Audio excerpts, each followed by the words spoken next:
Faaxuma Ministeerri dhimma alaa Yuunaayitid Isteetsi Antooni Bilinken dhiheenya kana biyyoota Afrikaa sadii Afrikaa Kibbaa, Koongoo fi Ruwaandaa daawwatanii jiru. Kaleessa xumuran kan Ruwaandaa akka maayyiiti. Daawwannaan isaanii kun daawwannaa giti isaanii kan Raashiyaa Sergey Lavrov biyyoota Afrikaatti geggeessanii taaneeti kan inni dhufe. Kanaaf gaaffii adda addaa akka kaasaa jira. Mee sanatti ni deebina garuu daawwannaan Bilinken kun tarsiimoo Yuunaayitid Isteetsi Afrikaa irratti qabdu keessatti yeroo kanatti ta'uunsaa maal agarsiisa? Galatoomi namoo akkuma atis kaaste gaafii kee keessatti yeroo ammaa kana Raashiyaanis Chaayinaanis biyyoonni liqaa garaagaraa Afrikaa irratti xiyyeeffatanii jiru. Kunis waldorgommii siyaasaati. Waldorgommii san keessatti akkuma beekamu Ameerikaan humna guddaa biyya qabdu. Yeroo ammaa kana keessatti garuu administreeshinii Trampiitiin booda humni Ameerikaan qabdu qunnamtii fi walitti dhiyeenya biyyoota Afrikaa keessa jiranii qabdu xiqqaateera. Humni Ameerikaas xiqqaateera jedhamee haasa'ama. Ministeerri dhimma alaa Raashiyaa Sergey Lavrov dhaqee biyyoota garaagaraa Afrikaa keessa dhimmoota adda addaa irra haasa'ee jira. Isaanis waldorgommii kana Ameerikaa wajjin qabu yeroo dheeraadhaaf. Keessattuu yeroo ammaa kana waraana Yuukireenii fi Raashiyaa jidduu jiru irratti biyyoonni Afrikaa tokkoon isaanii qabatamaan garee qabatanii dhaabatan jiru. Biyyoonni garuu akka kibba Afrikaa kun fa'aa gareen qabannee maaliif walitti dhiyeenya seenaa Raashiyaa waliinis qabu, walitti dhiyeenya diinagdeetiif siyaasaa Ameerikaa waliinis qabu.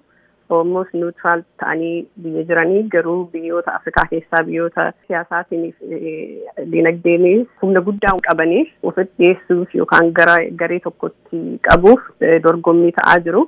Raashiyaan duras pirezidaantiin France Emmanuel Macronis dhaqee haasofsiisaatiin ture.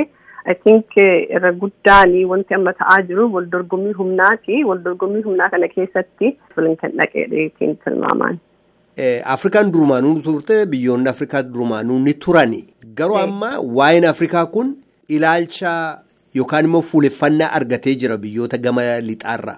Akkasumas immoo biyyoota guguddoo kabiroo kan akka Chaayinaarraas amma fakkeenyaaf Chaayinaan dhiyeenya kana kan gootee hin beekne gaanfa Afrikaatti jila addaa ergite. Eega Yuunaayitid Isteetsi waan akkasii gochuu jalqabde booda Raashiyaanis immoo durumaachi turte amma garuu kallattiidhaan ministeera dhimma alaa ishee Afrikaatti ergite. Dhimmi kun rakkoo ofii isaanii sadarkaa addunyaatti qabammoo Afrikaan barbaachisummaan ishee waan dabaleef yoo dabaleera ta'e maaliif? Barbaachisummaanis dabaleellee jedhamuu hin danda'am. Maaliif Afrikaan albuudaan baay'ee qabeettiidha. Gara diinagdeetiinis intirestii baay'eetu jira. Biyyoota akka Chaayinaa fa'a biyyoota akka Itoophiyaa fa'a keessatti piroojeektii adda addaa hojjetan jiru. Sanaan alattis ammoo biyyoonni akka Yuunaayitid Isteetsi, Raashiyaa fi Chaayinaa humna isaanii guddifachuuf bakka adda addaatiin wal dorgomu.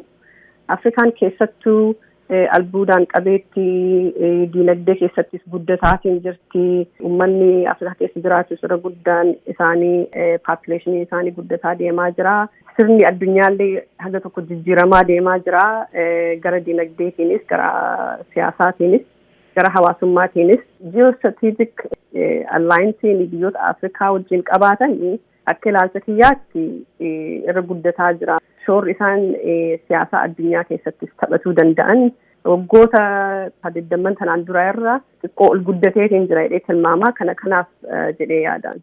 Mee gara hogganoota Afrikaa biyyoota Afrikaatti immoo adeeminu biyya Afrikaa dantaa ishee kana keessatti eegsifachuudhaaf akkaataa uummata biyyoota keessa jiranii gargaaruu danda'utti sirreeffachuudhaaf qophiidha moo qophii miti?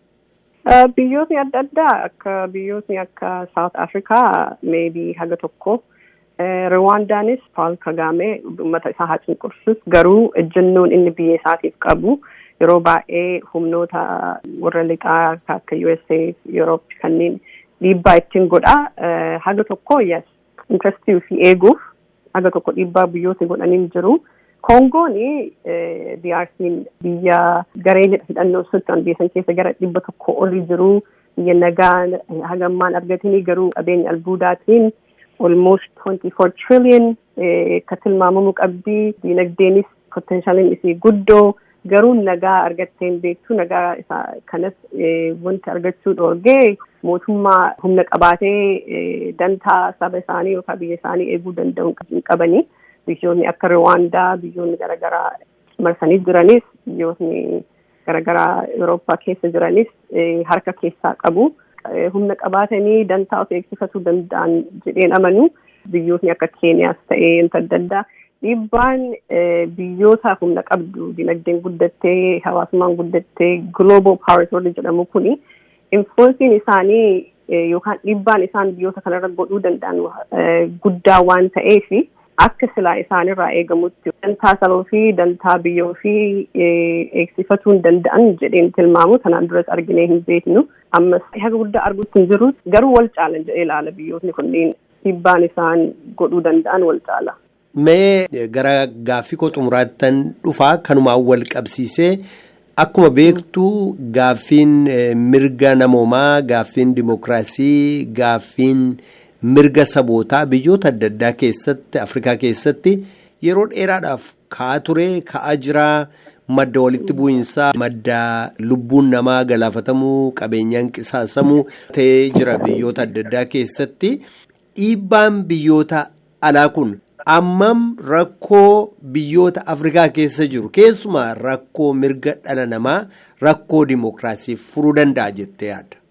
Silaa humna isaaniitti fayyadamanii dhiibbaa guddaa godhuu hin danda'anii maaliif biyyoonni Afrikaa garaagaraa gargaarsa biyyoota kaniitiin jiraatti gargaarsa kana immoo conditional godhuu hin danda'an ture mirga dhala namaa eeguu dimokiraasiin akka badhatu hawaasni biyya keessa jiru akka karaa dimokiraasiitiin siyaasatti hirmaatu akka nagaan bahee galuu keessattuu sochii garaagaraa biyyoota garaagaraa keessa jiru.